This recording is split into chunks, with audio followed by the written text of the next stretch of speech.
Long time no see, but I'm back private chefing on a ranch, so here's everything I made for the first night. Before the hunters got there, I got started on my appetizer. I normally make these little brie puff pastry bites in a muffin tin, but to save on some time, I left the puff pastry flat and just kind of reconstructed them that way. I spread a really thin layer of that jalapeno jelly across the puff pastry and then crinkled up some prosciutto to give it a crispier texture.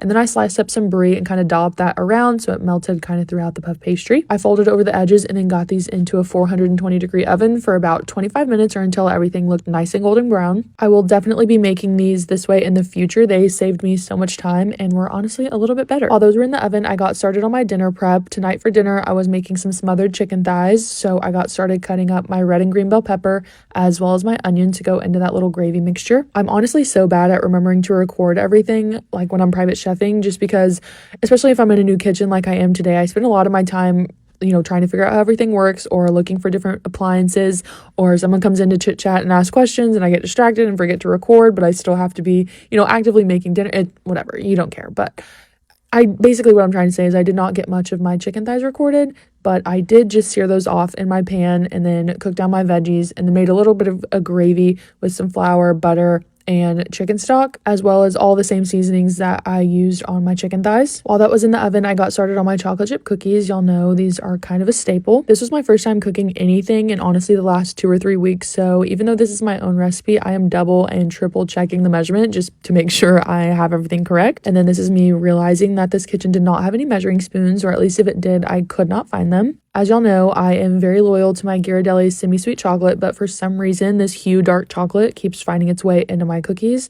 I think I prefer the way semi-sweet tastes in the cookies, but I love the way the dark chocolate melts. Oh, and speaking of these cookies, I have such a cool story from this night, serving dinner and then, of course, dessert. This was that cookie dough. Thank you so much, Mom, for my new scooper. It worked perfectly. But come to find out, after I served dinner, I served these cookies as dessert, and one of the clients was eating them, and he told me this later, but as he was tasting them, he was like, thought my cookies tasted really familiar. Well, it turned out that his wife follows me on TikTok and had made these cookies, and I don't know, I just thought it was so cool. And he asked me to FaceTime her, and we got to meet and chit chat, and it just made me so happy. I thought it was so cool. What a small world. I was serving the chicken thighs with some very roughly mashed potatoes just because I did not want to deal with my potato ricer. So I just left the skin on these. Normally I don't, but I don't mind it on yellow gold potatoes. However, you'll never catch me leaving the skin on russet potatoes. I hate the texture of that. I also got a bunch of garlic cut up to go into my green beans. Then I got my plates in the oven to keep those warm. When I'm plating dinner, it really helps. And as much as I would love to show you guys me plating dinner, this is me realizing I did not get 1 second of that recorded, but nonetheless, dinner turned out honestly delicious. After I serve dinner is when I get my cookies in the oven so that I can serve them warm. Then I just cleaned up the kitchen and headed to bed.